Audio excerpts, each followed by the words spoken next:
Hey, what's going on here? Upon opening the business data, David, the director, exclaimed in surprise. This is a business meeting with a foreign company, so it's natural that the documents are in a foreign language, isn't it? A woman coldly responded to him. She was Mary, who had been working on this business deal with me, someone who had been unfairly fired by David. Yeah, I get that, but this is...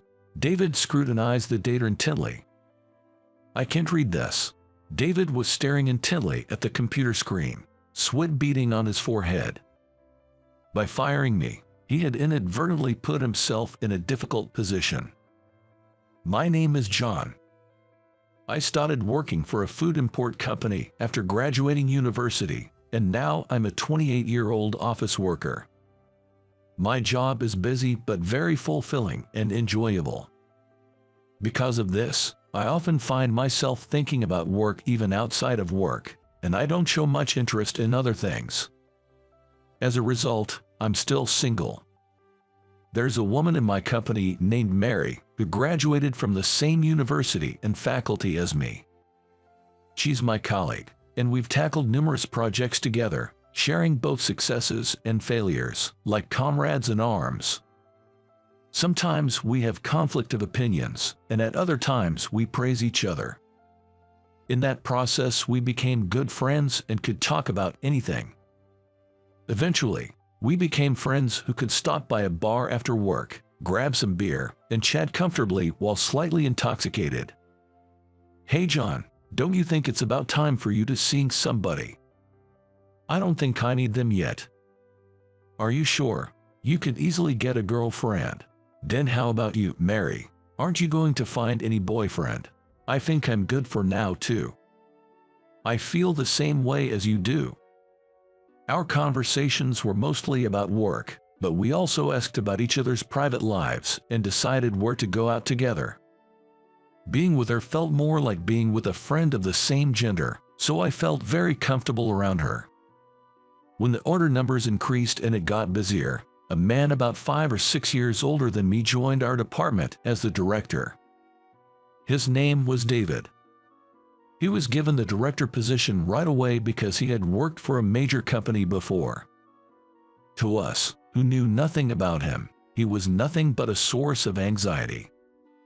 I'm David, the new director. Well, I used to work for a much bigger company, so I expect I'm more capable than you guys. Nice to meet you. That was his first greeting.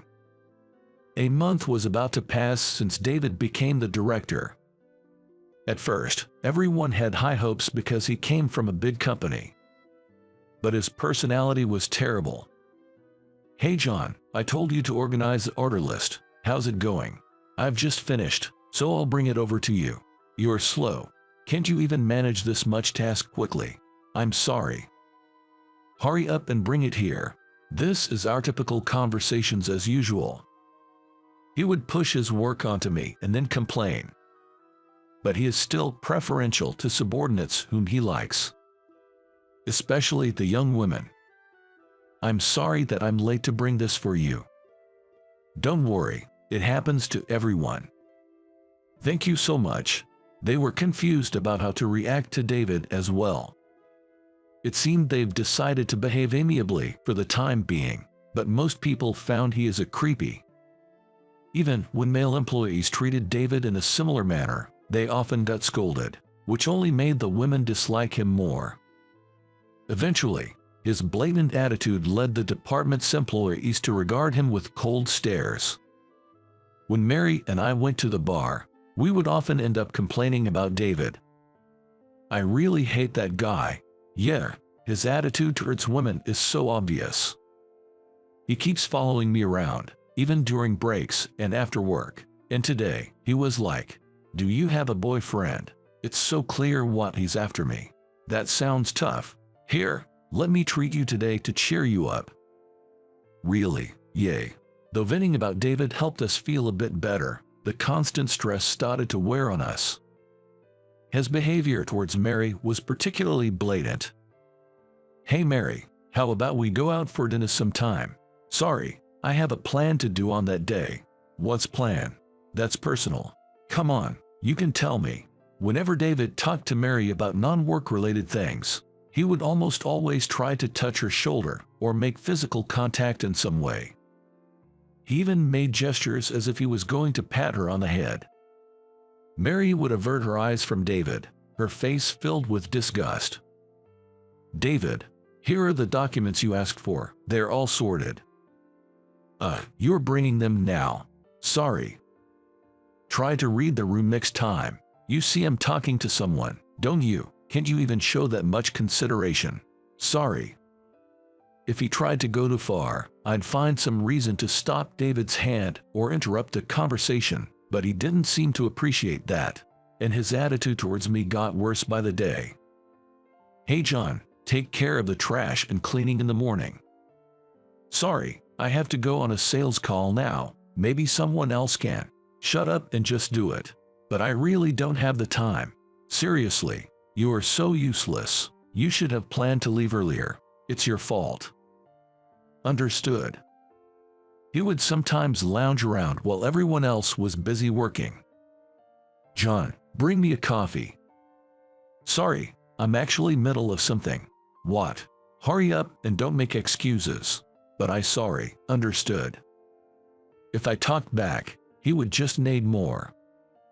Lately, I've learned to just apologize and get through it. And make some for Mary too. Yes. At that moment, Mary was shaking her head slightly from side to side. Her reaction was so funny that I couldn't help but laugh. "What's so funny? Get on with it. I'm sorry." Also, when we were about to finish work and go out for drinks as usual, he would dump a load of work on me that couldn't be finished without staying late. "Hey John, tidy up this data for tomorrow's meeting and prepare the documents and make copies for everyone too." "I'm sorry, but I've already done for today." "You can still work after you've done. Get on with it." "Okay, but isn't this data only halfway done?" "Yeah, so, no, it's nothing." "That's good. I'm going home then." "Have a good night, sir." David left the office with refreshing confidence. "Are you okay, John?" As I stood there, frozen, Mary asked me gently. "I'm fine, Mary. Sorry, it looks like I can't go out with you today." "Don't worry about it. Do you need help with anything?" "Thanks, but you must be stressed out enough because of him." "I'll be fine, so you go ahead." "I'm okay. Well, sometimes I prefer to be alone at times like this." "I see. Then, I'll go. Call me if you need anything." "Thank you." Due to David's seemingly harassing behavior, the chances for Mary and me to go out for drinks significantly decreased. Because of that, our stress that we used to be able to vent has been accumulating. Honestly, I can't stand with this anymore. I felt a flame of anger burning inside me when I'm alone in the office. Mary and I had finally clinched a deal for wine trading with a client we had built a trust relationship with since we joined the company. The deal was worth an astonishing $10 million. It took some time because the client is a foreign company. However, it was one of the biggest deals in our company, and CEO Johnson was very pleased. Mary and I were called to the CEO's office separately. "You've done really well, John. You are our company's pride." "Thank you very much." "How about this? It's not exactly a party, but there's a dinner coming up with some CEOs. Would you like to join as my assistant?" "Well, I'm honored, but is it okay for a regular employee like me to attend?" "What are you talking about? Your skills are undoubtedly genuine. Besides, my acquaintances are interested in who managed to close this deal." "Is that so? Then, I'd be glad to accept your kind offer." "Good. With your skills, you might own your own company someday. It would be good to make connections with CEOs for that time." "Thank you very much." It was such a valuable opportunity. Mary was told something similar when she was called in later, but she declined the invitation to the dinner. When I asked why, she laughed and said, "These kind of gatherings make me feel suffocated." Back in the office, my colleagues were waiting for me at the entrance. They celebrated with crackers and congratulated us. Congrats, John and Mary. Congratulations. I'm happy for you guys. As members of the same department, we're proud of you. For a while, the office was like a party. Mary was genuinely happy and smiling among them, but due to a lingering sense of caution, I couldn't fully share in the joy. In the midst of the celebration, I noticed the absence of our department head, David. Hut, don't get cocky. As soon as his presence crossed my mind, I heard that words. Looking around the office, I found David in a corner. He was glaring at me with a smirk that was eerily unsettling. Seeing him like that, I couldn't purely enjoy the moment anymore. The next day, as expected, I was summoned to the meeting room by David. Seems like you've been living the high life lately. What do you mean? Are you playing dumb? Don't get cocky just because you achieved something decent. Did you expect someone like me, who has worked for major companies, to congratulate someone like you? He seems like he got a chip on his shoulder. He spoke to me with an atmosphere of blatant hostility. I couldn't help but furrow my brows at every word David said. Well, let's get to the issue. I hear you've been harassing Mary lately. I wanted to retort that he was the one harassing, but I suppressed that feeling and responded. That's not true. Did someone tell you that? I can say who did, and I don't need to show the evidence, because I've seen it myself. Is that so? As time passed in this discussion, or rather, this one-sided blame game, David's smirk grew wider. Deliberately closing the distance, touching her body despite her dislike. This is not good, is it? David shows the creepy smirk that people who mistakenly think they have the upper hand often show. I don't need someone who did like this in my department, so you're fired. Okay, actually, I expected it would happen someday. And even though it was a very rewarding job, I began to feel my body getting heavier and heavier day by day on my way to work because of him. I had thought about quitting someday, so I took this as an opportunity and accepted his words smoothly. Now you gotta worried about yourself. Oh, what a pity. Well, I have other things I want to do besides being office worker, so don't worry about me. Okay, then I'll leave because I'm already fired. Stop being tough. I'll at least lend you some money if you really beg me like down your knees. Excuse me. I didn't want to hear any more from him and tried to leave the room. That's when he cheerfully said, "Oh, right. That $10 million deal you and Mary worked on, I'll take that. Don't worry about the details. I'll ask her." No need to worry at all. Hearing this, I sneered at David and left the room. Not long after I left, I heard from Mary about what happened after. The day after I left, David was blatantly in a good mood. He started to bother her more than before, and Mary stressed out more than before. Don't worry, Mary. Even without a handover from John, I can understand the detail of the negotiation just by looking at it. Okay. He tried to show his abilities and impress her, but she was really worried. Because. Hey, what's this all about? Opening the negotiation data, David, the department head, exclaimed in surprise. The client is a foreign company, so it's natural for it to be in a foreign language. Yeah, I knew that, but this is. David stared intently at the data. I can't read it. Sweating profusely, David started to freaking out. Mary looked at him with disdain and sighed deeply. What language is this? It's French. What? Mary's mood became worse and worse, and the words she spoke to him became colder and colder. Mary, do you speak French? Well, yes. But if you hadn't fired John, this deal would have probably gone smoothly, and the negotiation might be called off. What should I do? Are you really sure who you asking? David had no words in response and fell silent. Mary's anger only grew, reaching a breaking point. That's enough, David. Please realize that your usual attitude is ruining the atmosphere in this department. And you fired John because you thought he was harassing me. How do you know that? John and I are friends. Just friends. He treats me not as a woman, but as if I were just one of the guys. There's no way he would act in the vile manner you do towards me." Mary's rare outburst of anger left the office in a chilling silence. I heard from a colleague later that David, unaccustomed to serious reprimands, visibly shrank, an unusual sight for an adult, tears welling up in his eyes. "Your persistent inquiries about whether I have a partner, trying to leave work at the same time as me, and even attempting to follow me to the station I use. Honestly, it was very unpleasant. I can't take it anymore. I will be reporting your actions to the grievance office." "Please, don't do that." Mary shook off David's desperate attempt to stop her and left the office. According to a colleague who observed him afterwards, he was trembling and repeatedly muttering, "What do I do? What do I do? What do I do?" Later, David was called to the grievance office where he was severely reprimanded. He was seen half crying, trying to justify his actions towards Mary, which he happened to overhear by chance. "I met her when I was a trainee teacher at a high school. I fell in love with her at first sight, and I've been following her ever since. I searched and finally found out she was working at this company. I joined a company because of that. It's true.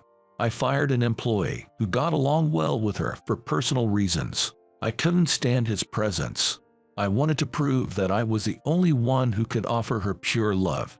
Even the grievance officer was taken aback by his confession, which seemed to come from the depths of the earth. Hearing this, Mary collapsed to her knees, trembling.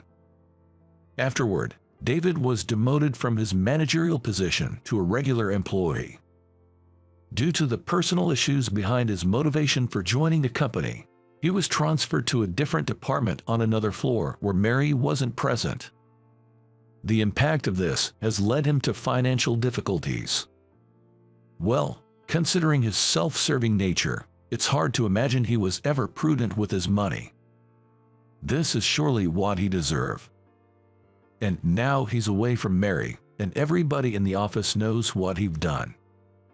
He will surely have a mental breakdown in the years to come. My ability to speak French comes from my father's influence.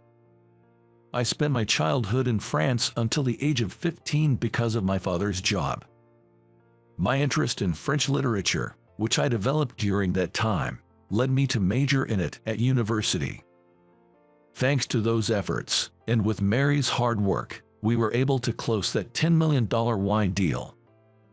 I thought it would be a shame to let that experience deteriorate into a thing of the past, so I decided to start a new business based on my fluent French and the knowledge and experience I had gained at the food import company. Its content is French literature with a taste. Just like American literature, the world within books is filled with various gourmet dishes. Jack and the Beanstalk, The Glass Dog, and in The Wonderful Wizard of Oz, there's many kinds of meal in that story. Also, I want to import sweets and foods inspired by stories from French literature like The Little Prince, Les Miserables, and Around the World in 80 Days, to be enjoyed alongside reading. This feeling was one of the original reasons why I started a company that mainly imports food products associated with literature and literary figures. 1 month has passed since I took this step. Although it is now starting to take off, it was still a struggle in the beginning. This is a real thorny issue, especially when it comes to funding. Even with all the hard work, there was never enough money. For this reason, I had to ask the bank to provide them with some money somehow. I could have relied on connections made for CEO Johnson from my time at the food import company, but I doubted that other CEOs, whom I had only met briefly, would be interested in this not yet profitable venture. So, I decided to wait until the company was more established and could entice them with the scent of potential profits before leveraging those connections. For now, I want to keep it on track, making the most of the small connections I've made. Several months later, I received a call from Mary. "John, it's been a while. How are you doing?" "I'm doing well, just keeping things going here. How about you, Mary?" "I'm doing great. especially now that David is gone. I feel so refreshed. That's great to hear. Thank you. And about that $10 million deal, it was successfully completed. Congratulations. That's impressive, especially with the sudden tough situations. Well done. Thank you. So, well, why don't we grab some drinks to celebrate? It has been a while.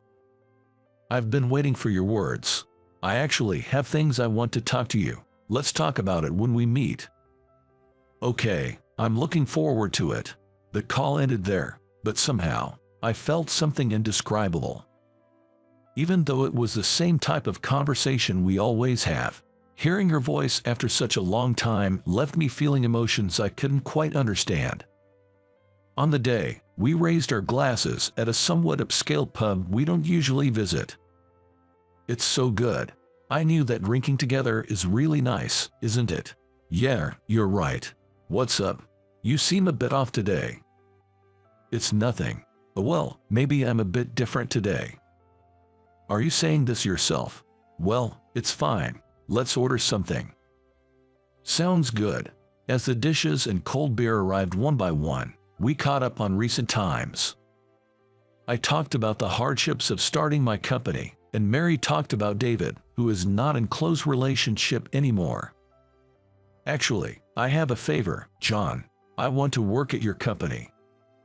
You're just after settling that big deal. Is it because of David? Yeah. Today, Mary drank more than usual. She ended up quite drunk, almost to the point of being defenseless. I've been feeling so uneasy. The creepiness from that time still lingers in my chest. Sure, work is going well, but I've started to dislike being there. I remember the story. Being stalked by someone as clingy as him. It's understandable you'd feel that way. That's why I've decided I want to work at your place, John, and then I want to move out of my current house and live near you. Whoa, hold on. This is all moving a bit fast. Mary is usually differ, but today she seemed particularly vulnerable. Seeing her like this made me unsure of what to do at times. Is it uncomfortable for you if I live nearby? No, that's not a problem for me, but what should I do? I'm getting drunk now and my thinking is not as clear. And then I blurted out, instead of living nearby, why don't you just move in my place? What? Even she was drunk. Mary's response was sharp.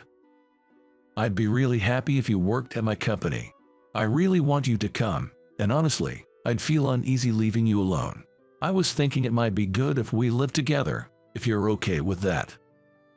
Well, we're friends, and that's a big step. I need some time to prepare myself.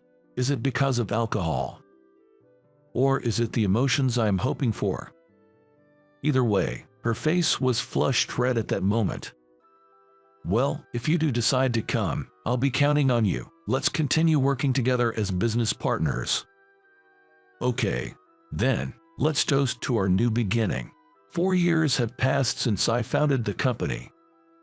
Recently, our products themed around French literature and gourmet have started to be featured by young people on social media. Among them were celebrities and influencers, whose endorsements turned our products into a big hit. Now, riding the wave of trend, we've also started British literature and gourmet and German literature and gourmet divisions within the company. We started as a small team has grown, as more people who share the same passion for other countries have joined, expanding our scale. We're now able to plan large events, and my company's revenue has been hitting new records year after year. I'm thinking it's about time to approach the various CEOs I met through the opportunities I had while working at the food import company with some big proposals. Since the day Mary joined my company, we've been living together. About a week after she moved in, I joked, "This is more like living together," and she became unusually flustered and embarrassed. Seeing Mary's genuinely adorable reaction, I finally understood what I'm feeling for her. Bound by an affection that transcended friendship, we wove a unique story into our lives, intertwining our destinies on the blank pages ahead. Time has passed since then, and our company is soon to celebrate its 5th anniversary. When I suggested making that day our wedding anniversary, as a testament to our partnership both in business and in life, Mary was so overjoyed she burst into tears. The tears streaming down her smiling face shone even more brilliant than the diamond ring I gave her in my proposal.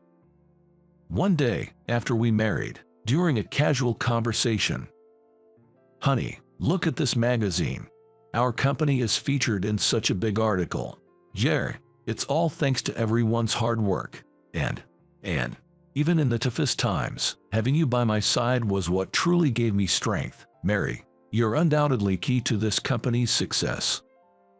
"Stop it. That makes me feel so embarrassed," she said, her ears and cheeks flushing red. "You've started blushing more since we got married." "Really? Am I really blushing right now?" She ran into the bathroom to check her reflection.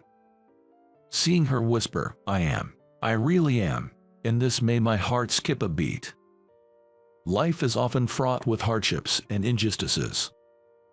I've had my share of troubles, from being fired by David to enduring his various schemes, but now I've managed to achieve great success. I believe that it's because I never lost hope, even when faced with life's adversities, and continued to strive forward. A crisis can indeed be an opportunity. Being fired back then was a chance for a new beginning, and I still believe it was a blessing in disguise. All right, it's time for a test of courage after a long while. Go and hit on that foreign beauty over there. Don't let fear of failure hold you back. It seems like James has mistaken the foreign woman, who is looking around at the entrance, for a staff member or something. That's not passable. We're not in that kind of relationship. James, not grasping the intention behind my words, forcibly pulled my arm, saying, "What are you talking about? This is exactly the time to go for broke." And so, he dragged me over to her, but upon noticing me, she raised her hand and headed our way. "Mr. Johnson, I've been looking for you." "What? My name is Michael Johnson.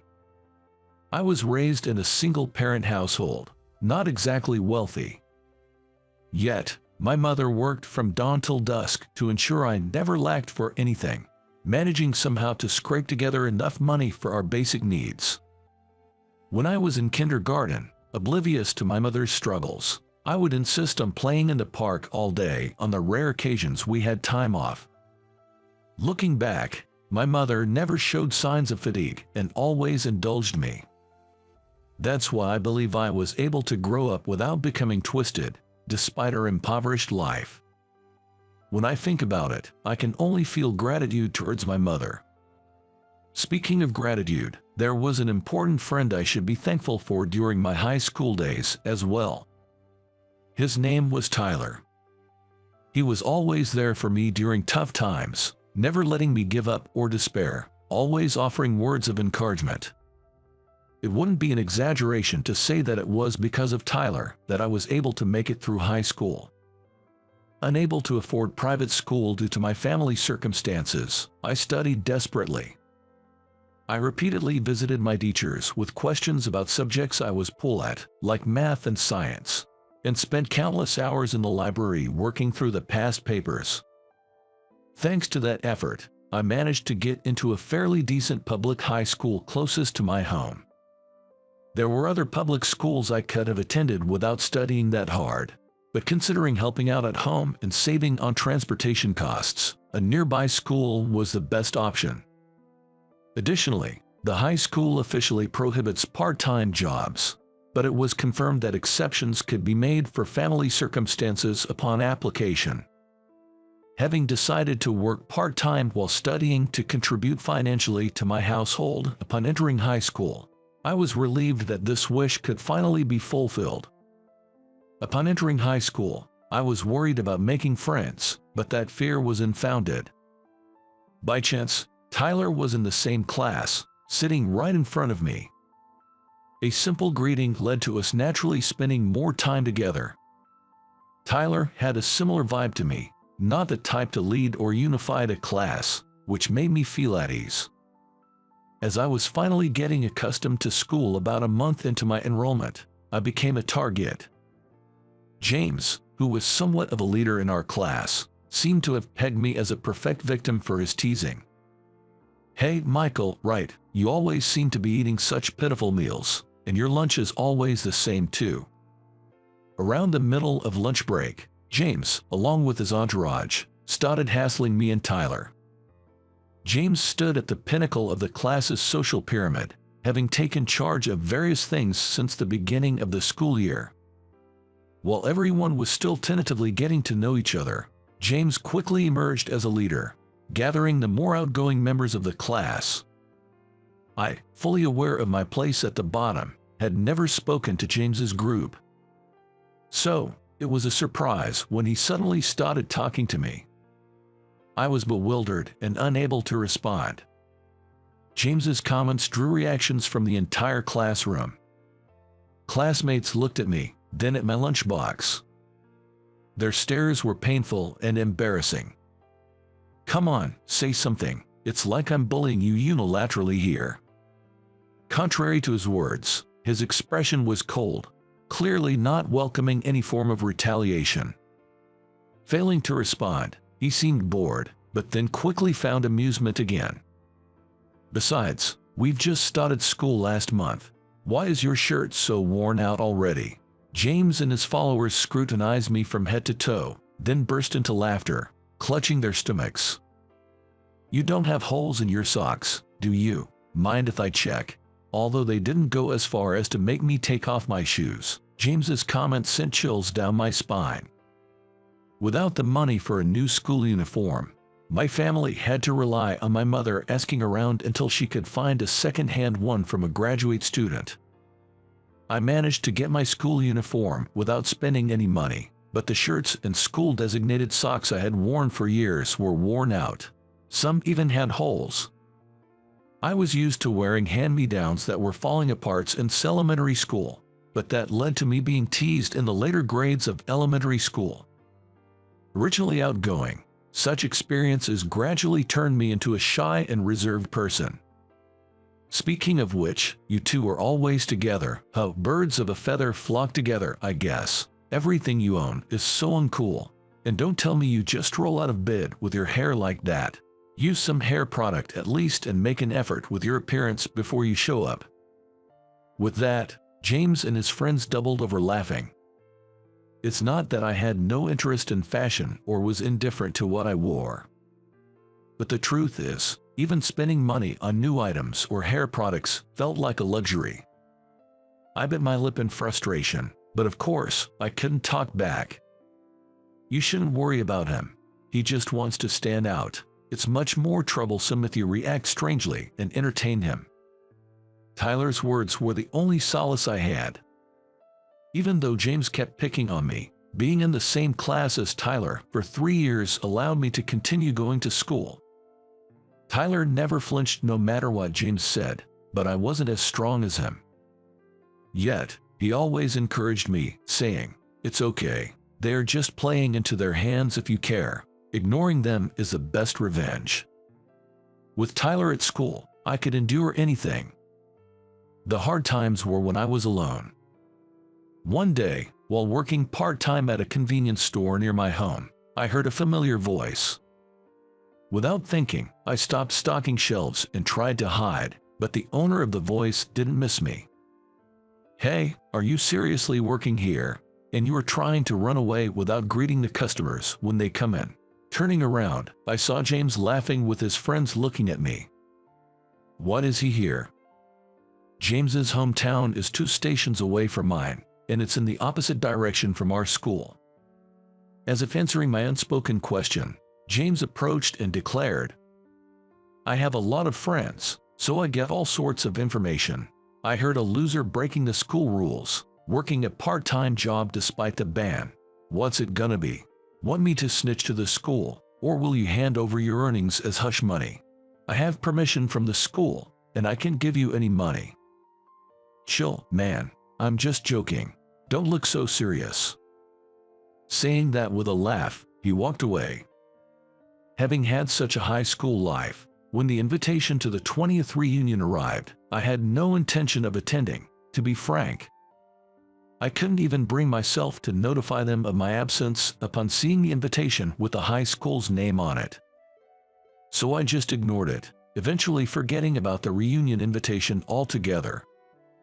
Then, one day, a familiar name appeared on my cell phone. I excitedly answered the call. "Tyler, it's been a while. How have you been?" "I've been good. How about you?" We had occasionally kept in touch after graduating from high school, but I started working right after graduation, and Tyler was busy with university studies and probably made new friends in a new place. Gradually, we stopped contacting each other. Hearing Tyler's voice after such a long time made me genuinely happy. After catching up, Tyler brought up the main topic. "By the way, you received the reunion invitation, right? Have you replied yet?" "Oh, yeah, it did arrive. To be honest, I wasn't really feeling up for it, so I've just left it." I was surprised that Tyler brought up the reunion, and my tone naturally fell as I hadn't been positive about the reunion myself. I assumed Tyler, like me, had no fond memories of high school and wouldn't attend. I was curious about his seemingly different attitude. "Are you going to the reunion? I thought for sure you wouldn't." "Yeah, back in high school, I couldn't wait to get out of there, but maybe my perspective changed after college and starting work." "How so?" "Well, we were still kids in high school, right? There were plenty of unpleasant things in human relations, but we were all immature. Then in college, I met all sorts of people, and as a working adult, I started enjoying meeting different people. It's been interesting lately." From Tyler's words, I could imagine he had various experiences and good encounters throughout his life. I respected him and found my feelings about the reunion starting to change. "You know," I replied to the reunion invitation because I thought it'd been nice to see you after so long. "Why not join without overthinking it?" Tyler, much more sociable and cheerful than in high school, was pushing me forward just like old times. I too am looking forward to seeing him after such a long time. Perhaps now, I can even share a laugh with everyone else. "Got it. I'll find the invitation and reply tomorrow that I'll attend." We ended the call, both looking forward to our reunion. On the day of the reunion, I arrived at the venue with a mix of excitement and nervousness at the prospect of seeing old friends again. What turned my nervousness into joy was hearing my best friend's voice. "Michael, it's been so long. The last time we met was probably at the graduation ceremony." We reveled in our reunion after so many years, our conversation blossoming. While there were groups happily reuniting and expanding all around the venue, our high school life hadn't involved wide social circles, so there weren't many approaching us. Should we try reaching out to our classmates? You never know, it might lead to some great connections. But then again, Michael, you might not be in need of that kind of thing. Tyler had been focused on his career and, as he had mentioned over the phone, wasn't married nor in a romantic relationship.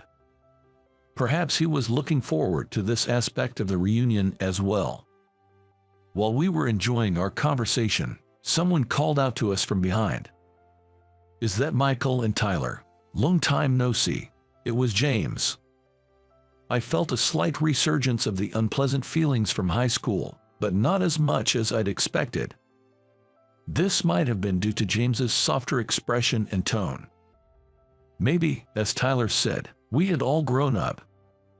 James didn't carry an aggressive aura, and it seemed we might be able to get along now. I replied with a bit of nervousness. "James, long time no see. Are you still living around here?" James, eager as if he had been waiting for me to ask, began to share his story with a happy look. "Nah, I'm in New York now. Work keeps me busy, so I hardly get back here, but I took the day off just to make it today." His conversation then shifted towards his job. He talked about working for a major corporation listed on the prime market, how he was making more money than he could spend, and how he was popular at mixers. His boasting seemed endless. As I was getting tired of listening, James turned the conversation to me. "So, Michael, which company are you with?" I doubt you'd know it even if I told you. So it's not a listed company. You're wearing a decent suit, so I thought you landed a good job. Reminds me, you were always slacking off in high school, busy with part-time jobs and all. James scanned me from head to toe, then continued in a condescending tone. You're not married yet, right? You know from your own experience, kids from poor families struggle a lot. You definitely shouldn't make the mistake of having kids. James looked down on me with the same expression from high school, laughing mockingly. I felt a surge of discomfort, finding the conversation unbearable. I didn't respond to his words. Perhaps finding pleasure in my silence, he continued. All right, it's time for a test of courage. Go and hit on that foreign beauty over there. Don't let the fear of failure hold you back. It seems James mistook the foreign woman at the entrance, who was looking around, for staff or something. At his ignorant remarks, I couldn't help but be dumbfounded. That's not happening. We're not in that kind of relationship. James, failing to grasp my intent, forcibly pulled my arm, saying, "What are you talking about? You studied hard even with just a high school education. You should be able to communicate with her. You don't have a girlfriend anyway, right? This is the time to go for broke." As James dragged me towards her, the woman noticed me and raised her hand, heading our way. "Mr. Johnson, I've been looking for you." Surprised by her reaction, James asked with an unexpected look. "What's this, Michael? You know her, what's the connection here?" She's Isabella, my secretary at the company." His eyes widened in clear surprise at my words. "Your company? What do you mean? Are you Mr. Johnson, the president?" His reaction was so unexpected that I couldn't help but burst out laughing. In this situation, who else could it be? Actually, I started my own business after working for a while post-graduation. Of course, it's not a major corporation like yours, but I'm considering going public. James's response sounded almost like sour grapes. Starting a business is common these days, right? But most of them fail, don't they? Yay, that's true. But I'm working hard to ensure that doesn't happen. Currently, we have over 100 employees, and each of them has a family, so I'm determined to make it a success. He listened to my words with clenched teeth, then turned to Isabella. "You should quit such an unstable company. I'd like to get to know you, so how about going out for dinner with me sometime?" Isabella didn't seem to understand his clumsy attempt at Spanish, so I translated for her. James was taken aback by my fluent Spanish, but Isabella, after hearing my words, smiled gently and spoke to James in English like she was admonishing a child. "Thank you for your invitation, I appreciate it. But I don't find men who just dress up with accessories and don't try to improve themselves attractive." James seemed overwhelmed by her flawless English. She then addressed him with stern words. "You said some terrible things to Mr. Johnson. You might have thought I couldn't understand complicated English, but frankly, it was very unpleasant. I wouldn't dine with someone like you, and if I have free time, I'd rather devote it to Mr. Johnson." After saying that, Isabella smiled at me and said, "I'll be waiting in the car," before leaving the venue. James, who had been silent for a while, clenched his fists and looked down. He then muttered something in a low voice. Unable to hear clearly, I just faced James silently. His expression was unreadable. I managed to catch his next words, though his voice was weak and trembling. "Why is it always you?" At first, I thought I had misheard. I had been looked down upon, but never envied my life. Even though my business is finally on track, this was my third attempt at entrepreneurship. I had started businesses to address issues I identified but had to close them due to poor sales or lack of capability. Despite declaring this company as my last attempt, its survival was initially doubtful. Despite everything, I've managed to get by so far thanks to the flow of time and some good encounters. Even though I've been encouraged to just give up, I've never been envied. Moreover, James had scorned me to no end during high school. So, it was unthinkable for him to say such things to me. Before I knew it, Tyler was standing beside me. He looked at James with a puzzled expression. What did he say? I couldn't quite catch it. James slowly lifted his face. His expression was full of anger, and I felt an intense hatred. Why is it always you who gets the good time?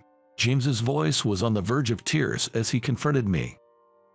Confused, I responded sharply without thinking. Good time. Sorry, but you treated me horribly. Remember, I won't let you forget that. Do you have any idea how miserable you made me feel? For the first time, I was able to express my grievances to James, something I couldn't do back then. Yet, my heart didn't feel lighter. Somehow, James looked more pained than I did. I was bullied like that in middle school. I was a coward, so, to avoid becoming a target again, I desperately looked for someone weaker than me, and that was you. There's so much I want to say in response, but I decided to stay silent and listen to his words until the end. I attacked to show others I was superior and to reassure myself. I actually wanted to be friends with someone like you, but you never got discouraged by my attacks and even made a best friend, enjoying your school life. It made me feel frustrated, and even though I wanted to apologize and be friends, my pride got in the way. James's unexpected confession left me unsure how to react. I had no idea how much he had suffered in middle school. Even now, I find it hard to believe that he wanted to be friends with me back then. In contrast to my loss for words, Tyler spoke up in a stern voice. Just because you wanted to be friends doesn't give you the right to attack Michael, and nothing you say now can heal the wounds Michael suffered back then. James was left speechless by Tyler's words, unable to utter a single sound as he hung his head in silence. Tyler pressed on, further confronting James. And yet, you talk about the past like that, which is just cowardly. I was right there seeing how much Michael was hurt, and I have no interest in hearing the excuses of a man who never apologized. At Tyler's words, James sharply looked up. I wanted to apologize today, but seeing you in a nice suit and seemingly more successful than me, jealousy got the better of me, James said, looking down again. Hearing this, I shared my own thoughts. I've always envied you, James, for your leadership and influence. I often thought how fun school life would have been if I could have been friends with someone like you. I wanted to be friends, but I thought someone like me could never be, especially since you were always picking on me. If we had understood each other's feelings, we probably could have been good friends. Though I intended to keep the conversation light, I ended up tearing up. I could hear James sniffling too. We can go back to the past, even if we wish to. Both Tyler and I suffered a lot during our high school days, and James, carrying the baggage from his middle school experiences, repeated his mistakes in high school. A heavy silence enveloped us, broken by Tyler. A lot of time has passed since then. We've all grown up. Maybe we can get along now. Though I wouldn't be too happy to see you two becoming close. Prompted by Tyler's words, James and I exchanged glances. Then, James turned to both Tyler and me and offered a deep apology. Michael, Tyler, I'm truly sorry. I made a terrible mistake. If you can forgive me, I'd like to be friends, despite everything. Tyler and I exchanged glances, then nodded together. We shook James's hand firmly, accepting his apology. The reunion became a turning point, and the distance between James and us significantly closed. After the reunion, the three of us regularly met to catch up and enjoy a drink together. One day, I brought up a concern I had. I've got something I've been worried about. Don't be so formal, just spit it out. Both James and Tyler listened casually as they sipped their drinks. Gathering my courage, I blurted out to both of them, my face turning red. There's someone I'm interested in. It's Isabella, the secretary you both met, but I've never really been in a serious relationship before, so I don't know what to say. At my serious inquiry, Tyler burst into laughter. James looked at me with an incredulous expression. Come on, I'm seriously worried here, but I guess someone like me doesn't stand a chance, right? What are you talking about? I'm not exactly a ladies' man either, but even I can tell. Deflated by Tyler's words, I slumped my shoulders. Seeing me like this, James spoke up, seemingly amused. You're misunderstanding something. Even from that brief moment at the reunion, it was clear that Isabella has feelings for you. James and Tyler then began to grill me, asking detailed questions about my interactions with Isabella. Sure, Isabella and I often went out for meals, and there was a fair amount of physical touch between us. I had thought it was just part of our working relationship and cultural differences. But according to them, I might have been mistaken. You're hopeless. I'll teach you step by step, so make sure you properly ask her out on a date next time, James said. Thanks, I'm counting on you, bro. I realized I had the best friends anyone could ask for. As we shared drinks, I felt truly grateful from the bottom of my heart. Years have passed since then. The three of us met up again, stylishly dressed in suits just like we were at the reunion. You look tense. You should be proud at a time like this, James remarked. Exactly. You've never looked better, Tyler added. As I was the only one feeling stiff, the three of us chatted and laughed until a staff member from the venue approached us. I'll be going then. Please take care of things today. Parting from the two, I made my way to the dressing room. Today is my wedding with Isabella. Taking James's advice into account, I confessed to Isabella. Our relationship smoothly progressed from there, and I was even successful in my proposal. These happy days would never have come without James and Tyler's support. From now on, I'll build a new family and work even harder in my job. There might be times when I hit a wall, but that's okay. Because I have best friends who will support me whenever I'm in trouble.